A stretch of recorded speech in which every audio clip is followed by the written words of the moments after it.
వరిసేన్లు urea కోసం ఎదురు చూస్తుంది. ఈరోజు రైతులందరూ కూడా రోడ్లెక్కి తమ పంటని కాపాడుకోవడానికి మాకు యూరియా కావాలి అనేసి పొలాల్లో కాకుండా ఇవాళ రోడ్ల మీద ఉండే పరిస్థితి ఏర్పడింది.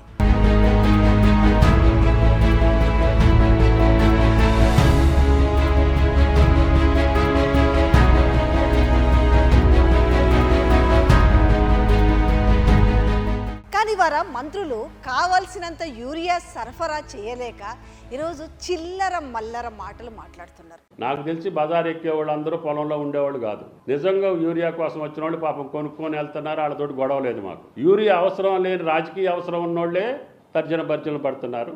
జనాలు రోడ్లకు ఎక్కింది కనపడుతున్నాయి కదా, విజువల్స్ చూస్తున్నారు కదా. ఎంత ఆవేదనతోటి, ఆక్రోధనతోటి, కడుపుల మంటతోటి ఒక ఉక్రోషం వస్తుంది వాళ్ళకు. గోసపడుతున్నారు.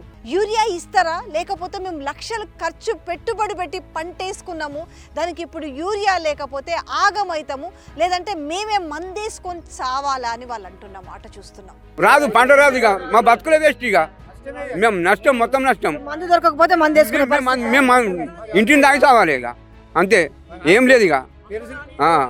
మాకు ఇక మా బతికే లేదు. వ్యవసాయం చేసినాక పాట చేసిపోయినాక ఏం పడింది ఇక. అయినా ఎందుకు ప్రభుత్వాలకు ఎందుకు అంటే దున్నపోతు మీద వాన కురిసినట్టుగా బిహేవ్ చేస్తున్నారు తప్ప నిజంగా రైతులకు ఇలాంటి అధ్వాన పరిస్థితి వస్తే దాన్ని ఆదుకోకపోగా రైతులే చెప్తున్నారు సాక్ష్యాలు. 10 ఏళ్ల కిందట ఏ పరిస్థితి ఉందో, అంటే ఆనాడు కాంగ్రెస్ పాలనలో ఎలాంటి పరిస్థితి ఉందో ఈ రోజు కూడా అలాంటి దౌర్భాగ్య పరిస్థితిని చూస్తున్నామని చెప్పేసి స్వయాన రైతులు చెప్తున్నమాట. మేము ఎన్నడూ చూడలేదు అంటున్నా కదా, చూడలే. ఇక ఇయ్యడే ఇంత కథ ఉంది. రోజు వచ్చుకుంటూ ఇట్లా కూర్చుంటున్నాం. మళ్ళీ వచ్చినాక లారీ ఎన్నడో నాడు వస్తుంది కదా, ఇక మొగోళ్ళు ఒకళ్ళ మీద ఒకళ్ళు వాడి గుద్దుకొని వాళ్ళే గుంజుకొని పోతున్నారు. మా ఆయసంటోళ్ళకి సంచే దొరకలేదు. ఇవాళ రైతులని రారాజులు కాదు, రాజులు కాదు, రైతులను బిచ్చగాలు చేసిరని మాట్లాడుతున్నారు. తిరిగి తిరిగిపోతున్నాం పొద్దుదాకా. యూరియా కోసం బిచ్చగాల ముచ్చగలకని అభిమానం.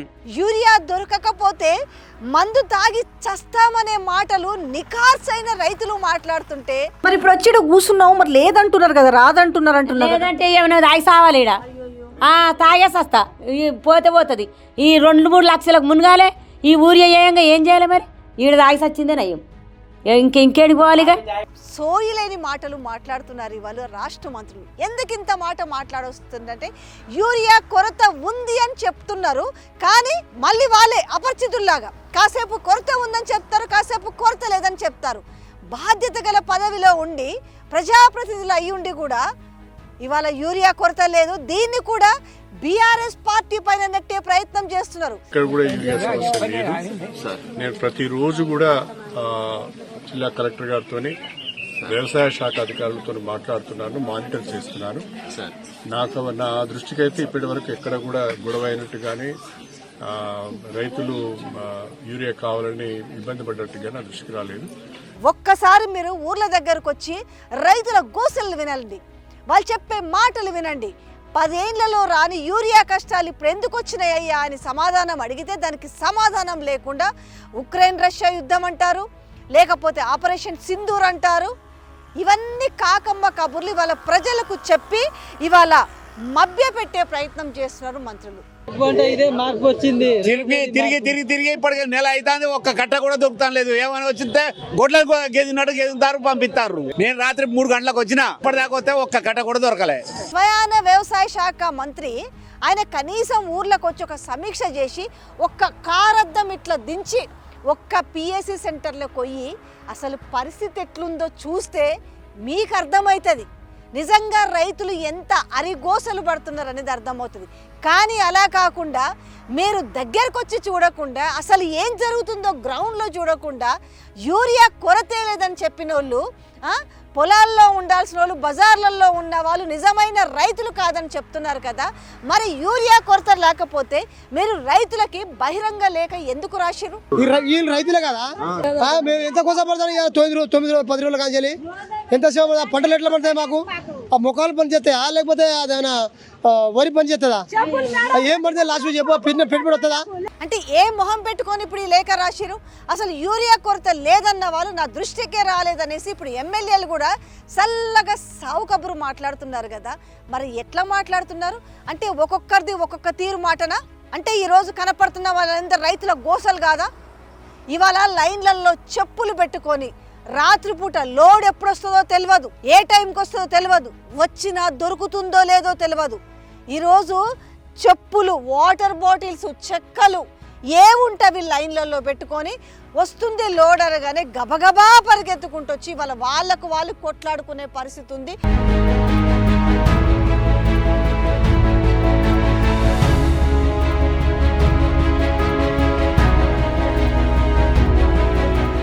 ఈ వరిచేళ్ళకు కానీ మక్కలకు కానీ యూరియా వేసి రేపు దాన్ని బతికించుకోవాలి, పంట చేతికి రావాలి, పెట్టిన పెట్టుబడి కనీసం అన్న చేతికి రావాలి, అప్పు తీరాలి అని అంటే కనీసం వాళ్ళకి ఈరోజు ఒక్క యూరియా బస్తా కూడా దొరకని పరిస్థితి. దానికి సమాధానం చెప్పలేక, యూరియాని తెచ్చి రైతులకు ఇవ్వలేక కాకమ్మ కబుర్లు చెప్పుకుంటూ కాలం గడుపుతున్నారే రాజకీయ పెద్దలు. అసలు ఏది లేదు, లైన్లలో బార్లు తిరిగి నిలబడే పరిస్థితి లేదనేసేమో ముఖ్యమంత్రి రేవంత్ రెడ్డి అంటారు. ఇక్కడ ప్రజలు చూస్తేనేమో రైతులేమి మేము 10 ఏళ్లలో ఈ గోసపడలేదు, ఇవాళ మమ్మల్ని అన్యాయం చేస్తున్నారు, అసలు ఇక వ్యవసాయం చేసుకునే పరిస్థితి లేదని రైతులు మాట్లాడుతున్న మాటలు వినుండ్రు ఒక్కసారి.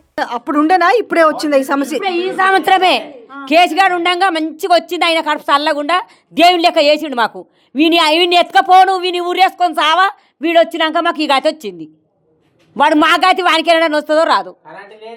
కరెంట్ ఇస్తలేడు, ఈ ఊరే దొరుకుతలేదు, ఓ ఏడుసుడు. ఏం చేయాలి? వేసిన పొలాలు ఎండిపోయినాయి, మొక్కజొన్న ఏళ్ళు ఎండిపోయినాయి, జుట్లు వేసినాయి, ఏం చేయాలమ్మా మేము? కానీ ఇట్లాంటి గోస ఈ మధ్యకాలంలో ఎప్పుడు మేము ఎన్నడూ చూడలేదు అంటున్నా కదా. చూడలే, ఇక ఇయ్యడే ఇంత ఖాత ఉంది, రోజు వచ్చుకుంటూ ఇట్లా కూర్చుంటున్నాం. మళ్ళీ వచ్చినాక లారీ ఎన్నడో నాడు వస్తుంది కదా, ఇక మొగోళ్ళు ఒకళ్ళ మీద ఒకళ్ళు వాడి గుద్దుకొని వాళ్ళే గుంజుకొని పోతున్నారు. మా ఆయసంటోళ్ళకి సంచే దొరకలేదు. కనీసం నిజంగా మినిమం అనేది ఏమంటాం మనకు, కనీసం మానవత్వం అనేదన్నా ఉంటే ఆ రైతులు మాట్లాడే మాటలు వినండి, ఆ రైతుల గోసను పట్టించుకోండి. కానీ రైతులు చేస్తున్న నిరసనని, రైతుల బాధని, రైతుల గోసని హేళన చేసి మాట్లాడు కాదు. ఇవాళ ఓట్లేసి మిమ్మల్ని గెలిపించుకుంటే మీరేదో ఉద్ధరిస్తారనుకుంటే ఈరోజు అదే రైతుల్ని మీరు యూరియా ఇవ్వలేక తప్పులు పడుతుంటే వాళ్ళకు సమయం వస్తుంది కదా. ఈరోజు వాళ్ళు ఎంత గోసపడుతున్నారు, వాళ్ళ మాటలు చూస్తుంటే ఇవాళ ఒక రైతు మేము మందు దాగి సస్తామనే పరిస్థితికి ఎందుకు ఈ ప్రభుత్వం తీసుకొస్తుంది? ముఖ్యమంత్రి రేవంత్ రెడ్డి కనీసం ఒక సమీక్ష చేసిరా? ఈరోజు కేంద్రం నుంచి మీకు యూరియా ఎంత కావాలంటే కనీసం మా రాష్ట్రానికి ఇంత యూరియా కావాలి అని చెప్పే కనీసం ఆ నాలెడ్జ్ ఉన్న ముఖ్యమంత్రిని ఈరోజు తెలంగాణలో ఉన్నారా అని ప్రశ్నిస్తున్నారు. మొదగాల డీడీ కట్టుకొని మొదగాల మాకు ఇంత కావాలని చెప్పి కేంద్రానికి లెటర్ రావద్దా? గతంలో ప్రతి సంవత్సరం వ్యవసాయ అధికారులు వచ్చి ఏ ఊర్లో ఎంత పంటేశారు, ఎంత అవసరం ఉంది, ఏది యూరియా, ఇవన్నీ లెక్కలు వేసుకొని పంపించే వాళ్ళు. కాబట్టి ఆఖరికి కరోనా పరిస్థితులలో కూడా ఇబ్బంది రాకుండా రాష్ట్రానికి యూరియా తెప్పించి రైతులను ఆదుకున్న విషయం వాస్తవం కాదా?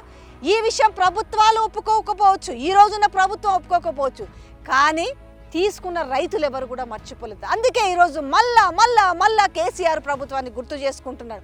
ఆ కేసీఆర్ గారు ఉన్నప్పుడు మాకు తిప్పలు లేదు, ఆయన మమ్మల్ని చల్లగా చూసుకున్నాడని మాట్లాడుతుంటే దాన్ని తట్టుకోలేక ఇవాళ ఇది బీఆర్ఎస్ పార్టీ చేయిస్తున్న ఒక ఉద్యమం లాగా అనుకుంటారు. కానీ ఆ ఉద్యమాన్ని చేస్తుంది ఎవరు? నిజమైన రైతులు.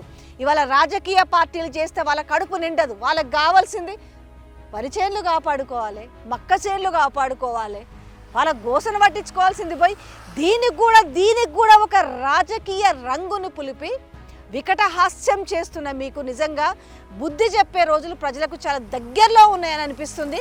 ఒక్కొక్క మాట వాళ్ళు మాట్లాడుతుంటే మమ్మల్ని బిచ్చగాళ్ళు చేసిరు, రాజును కాదు బిచ్చగాళ్ళు చేసిరు, మమ్మల్ని సత్య పరిస్థితికి తీసుకొచ్చిరు, మందు దాగి సత్య పరిస్థితి తీసుకొచ్చిరు అనే మాటలు మాట్లాడుతుంటే అసలు చూసిన ఎవరికైనా మనసు ద్రవిస్తుంది. కానీ ఈ ప్రభుత్వంలో ఉన్న పెద్దలకి మాత్రము మనసు ద్రవిస్తుంది.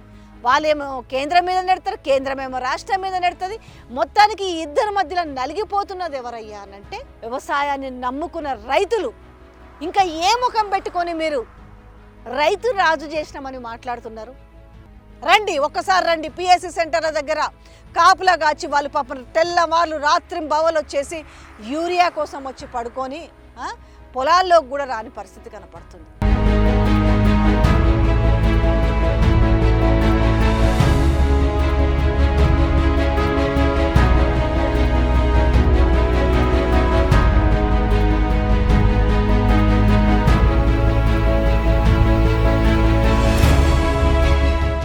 ఇది అసలు వాస్తవం. ఇది గ్రౌండ్కి వస్తే తెలుస్తుంది. మనం ఎక్కడో కూర్చొని ఒక 4 పేజీలు నేను రైతులకు బహిరంగ లేఖ రాస్తా అంటే సరిపోదు కదా. ఆ లేఖతో కడుపు నిండుతుందా రైతులకి? మీరు అసలు యూరియా ఇస్తారా, ఇవ్వరా? ఇస్తే ఎప్పుడు ఇస్తారు వాళ్ళకి అది చెప్పండి. కానీ అది అట్లా జరిగింది, అక్కడ దాని నుంచి రాలేదు, ఆ కంపెనీ నుంచి యూరియా రాలేదు, ఈ కంపెనీ నుంచి యూరియా రాలేదంటే అంటే ఇప్పుడు ఏంది? టోటల్గా చేతులు ఎత్తేసిరా? ఇక రైతులని ఆదుకునే పరిస్థితి లేదా? రైతులకు యూరియా ఇవ్వరా? పోనీ అదన్నా చెప్పండి. రైతులు రోడ్ల మీదకి వచ్చే పరిస్థితి తప్పుతుంది. మా పరిస్థితి ఇంతే అనుకొని తల్లడిల్లిపోతారేమో. అప్పు చేసిన కాడికి కన్నీరు గారుస్తూ కంఠంలో నుంచి కన్నీరు కాదు రక్తం గార్చుకునే పరిస్థితి వచ్చింది.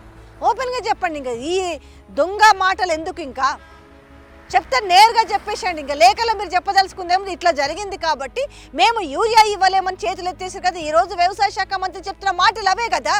ఇక మేము యూరియా ఇవ్వలేము, ఇది సంగతి, మేము ఇవ్వలేమని చెప్పలేక దాన్ని తీసుకెళ్లి కేంద్రం పైన కూడా పూర్తి స్థాయిలో నెట్టకుండా అసలు యూరియానే ఎందుకు కాలేదు అనే విషయాన్ని మీరు చెప్పే ప్రయత్నం చేస్తున్నారు. రైతులకు ఇవన్నీ అవసరం లేదు సారు, వాళ్ళకి కావాల్సింది యూరియా. యూరియా ఇచ్చి వాళ్ళ కష్టాలు తీరుస్తారా లేదా అనేది ఒక్క సమాధానం చెప్పండి చాలు. కనీసం వాళ్ళ తిప్పలు ఇంకేం పడతారు చెప్పండి? మొత్తం పంటను గాలి కొదిలేసి కూర్చుంటారు. కాకపోతే ఇప్పుడు వాళ్ళు ఏంటంటే పొద్దున్న లేస్తే నిద్ర లేదు, తిండి లేదు, వచ్చేసి ఆ పిఎస్సి సెంటర్ల కాడ పడిగాపులు కాస్తున్నారు కదా. సో కనీసం స్పందించండి, డైరెక్ట్గా స్పందించండి. ఎందుకంటే నేను కూడా ఒక తెలంగాణ బిడ్డగా మాట్లాడుతున్నాను ఇక్కడ. ఎందుకంటే గ్రౌండ్కి వెళ్ళి చూస్తే ఆ పరిస్థితులు వాస్తవం ఏంటంటే కళ్ళకు కట్టినట్టుగా కనపడుతున్నాయి. మీకు కూడా చూపిస్తున్నాం. మీరు ఎక్కడైనా నిద్రలేసే ప్రయత్నం చేయండి.